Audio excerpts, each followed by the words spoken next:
Cottagecore. It's been quite the buzzword lately across the internet and social media, but what does it really mean? From what I've gathered, cottagecore is a visual and lifestyle aesthetic revolving around living a simple and idyllic lifestyle in close connection with nature, reminiscent of things like frolicking in meadows, milking cows, gardening, baking your own bread, talking to animals, foraging for mushrooms in the forest, and other related activities. It's emerged as an opposition to the hustle and bustle and constantly busy nature of our technologically driven modern age, and for many provides an escape from the somewhat sad and bleak nature of the current state of our lives.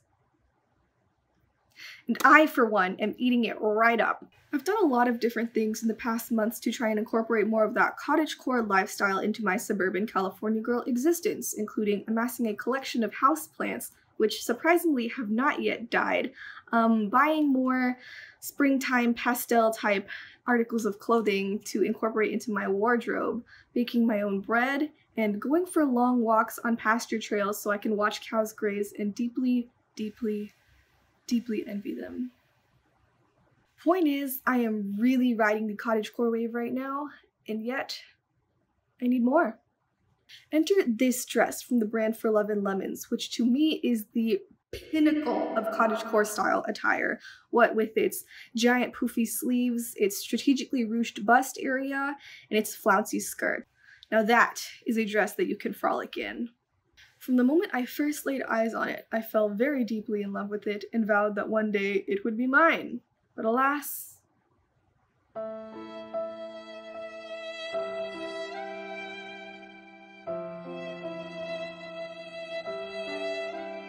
yeah, so I stored that desire away and my cottagecore girl dreams were dashed. Until now. So you, esteemed viewer, join me as I embark on a journey to create the cottagecore girl dress of my dreams. Because the only thing more cottagecore than buying a cottagecore dress is making a cottagecore dress. I am Diantha, and this is my story. Let's begin.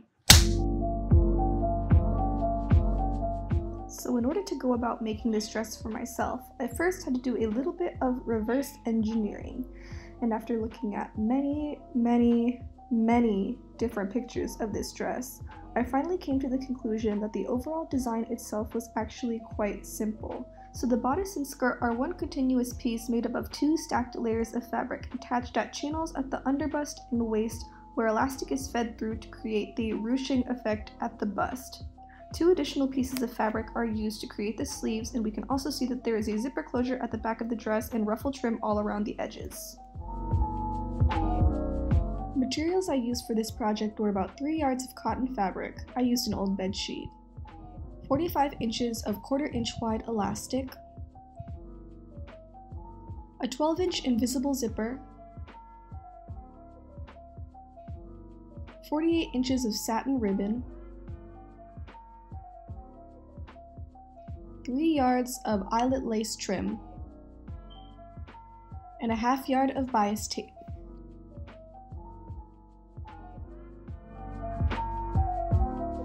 So I used 4 different measurements to create the bodice and skirt part of the dress.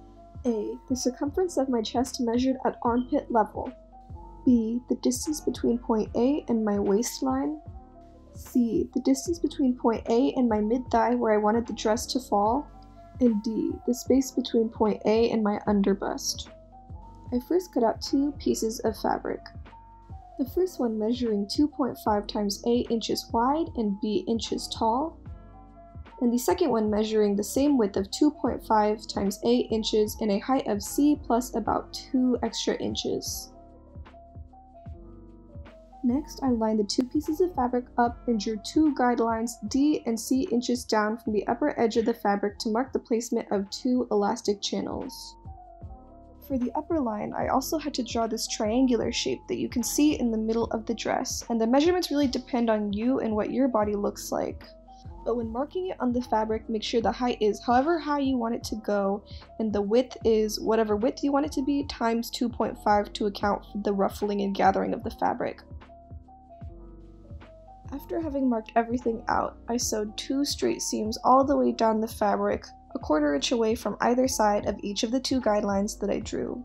This makes for 4 total seams that create 2 channels for elastic, each measuring a 1/2 inch wide. I also sewed a basting stitch on maximum stitch length and tension all the way across the upper edge of the fabric where the 2 pieces line up. I decided that I didn't really want to add any ruffle trim to the waist and instead opted to just trim off some of the excess fabric at the bottom and then hem it up to finish it off.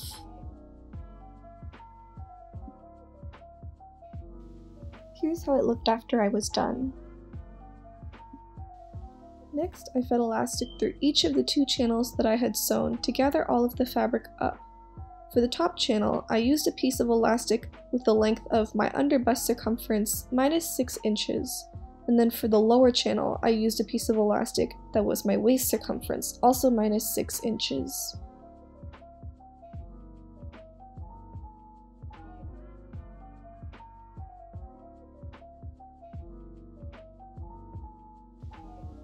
Then, I'm gently pulling on the threads from the basting stitch that I created earlier to gather up the fabric.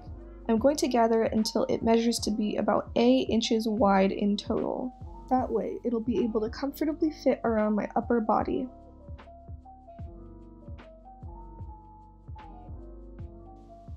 Then, I figured out how much lace trim I would need to go all the way around the skirt, and then pinned it right sides together to the bottom edge of the dress.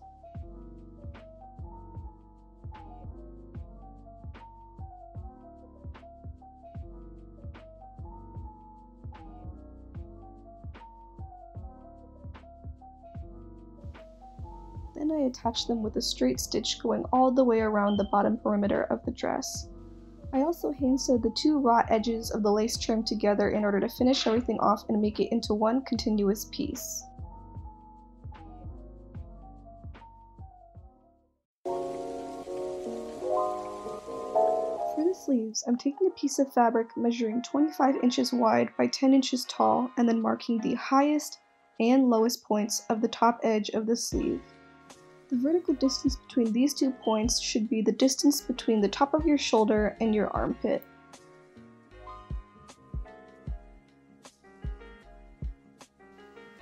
Then I kind of marked out a long, sloping line to connect these 2 points, and I don't really know if this is the correct way to pattern draft when it comes to sleeves, but I could not be bothered to find out.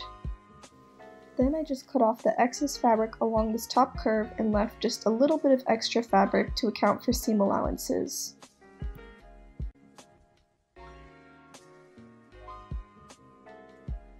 I wanted to cinch the bottom of the sleeve together using channels through which I would feed satin ribbon through, so here I'm just marking the opening through which the satin ribbon is going to go in and out of these channels.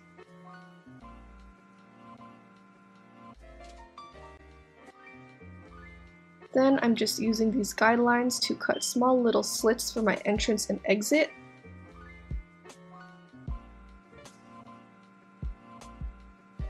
Next, I just finished off the raw edges by hand sewing around the perimeter of each of the 2 slits that I made, and you could literally do all of this so quick with like a buttonholer tool in your sewing machine, but I don't know how to use that thing. And here's what it looked like after I was finished. Kind of ugly, but like it gets the job done, and you really won't see it very well behind all of the satin ribbon anyways.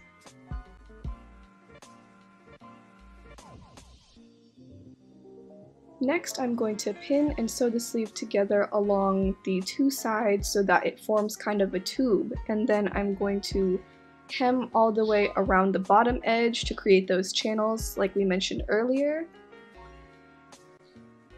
And then also just do a basting stitch all the way around the top edge. Then I'm going to do what I did before with the dress and pull on the basting stitch threads to gather all of the fabric together until the sleeve can fit comfortably around my arm at the shoulder. Then I'm just going to take my satin and use some safety pins to feed it all the way around the channel that I created and just cinch up the bottom edge of the sleeve.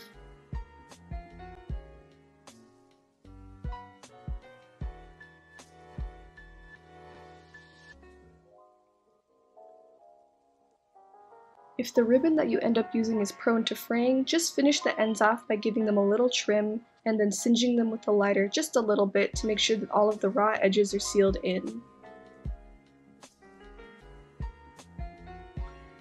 I tried on the dress to figure out where I wanted the sleeves to be and then used that as a guideline to attach the sleeve to the dress, pinning it in kind of like a curved shape.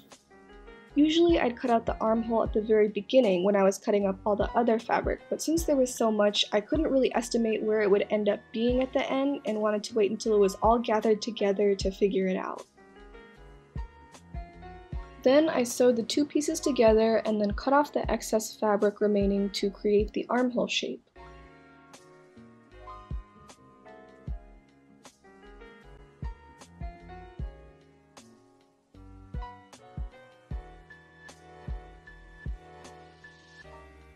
After doing a quick little try on, I noticed that the triangular area that I created wasn't really standing up the way it was supposed to, and it was creating this weird like bunching effect in the middle of the dress. I went ahead and fixed this by securing a small piece of elastic to the center of the neckline as well as to the upper channel at the peak of the triangle in an attempt to kind of cinch these two areas together.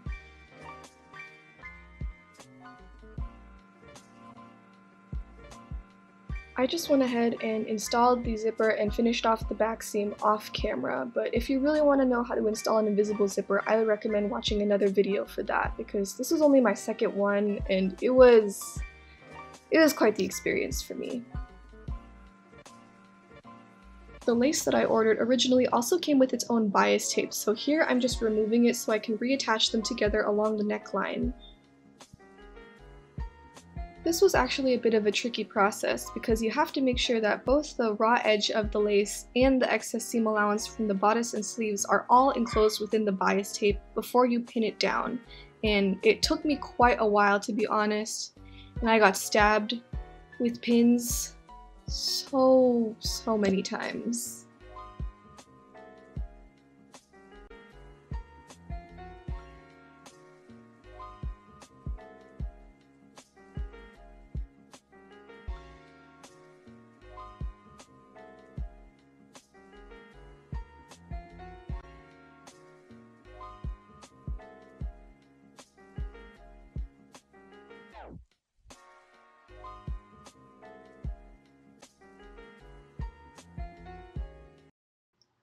So here I finally finished pinning the lace to both of the sleeves, and here's how it looks when it's all done! Yay! I went ahead and finished off the front and the back, and for the back I didn't use any lace, but I just did the same thing with only the bias tape. And with that, we've finally completed our cottagecore dress.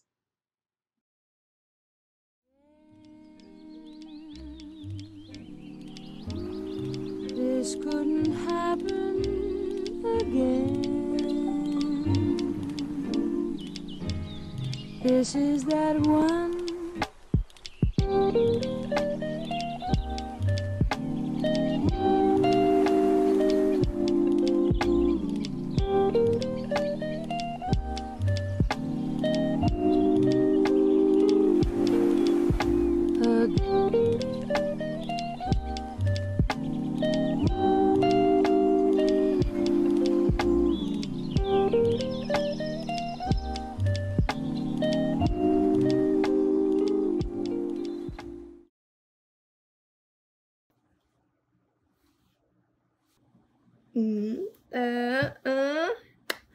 Not too shabby, if I do say so myself.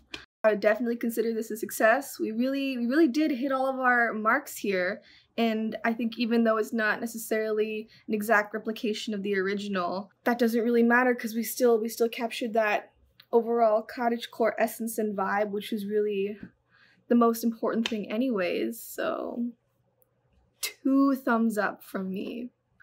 I think that if I were to make this dress again, there would be a couple things that I would revise, just me being like nitpicky, but I would definitely make the sleeves a little bigger next time. I mean, these are a good size, but I was really going for a bit more of that drama, but I was unfortunately limited on materials because I was using an old bedsheet, and also I don't actually know how to make sleeves. I should probably purchase a pattern next time, to be honest. Also, just a little thing, I think I would probably try to use a smaller size of lace right here around the neckline, because I didn't realize that the lace from the skirt and the neckline would be different sizes, but it definitely became obvious to me once I put everything together. Not that it looks bad, but it does look a little bit different from the original. Also, there was this weird issue I had with the back part of the dress, where for some reason it doesn't fit. Like, let me see if you can show you here. Well, like the back side is like, it's like kind of gaping there, and I don't really know where I went wrong, but the thing that you learn once you really start to get into sewing is that something always, without fail, always goes wrong. Even when you've tried to be as meticulous as you can and you've planned everything out to a T, something always goes wrong. It's just like a law of the universe. And I guess this was my thing that went wrong. I will probably just fix it sometime later, not now, because I kind of never want to touch this dress again. It really did a number on me, and we'll just save it for another time. Still though, I think that kind of pales in comparison to all the good things that I was able to do with this dress, and I really am quite happy with it.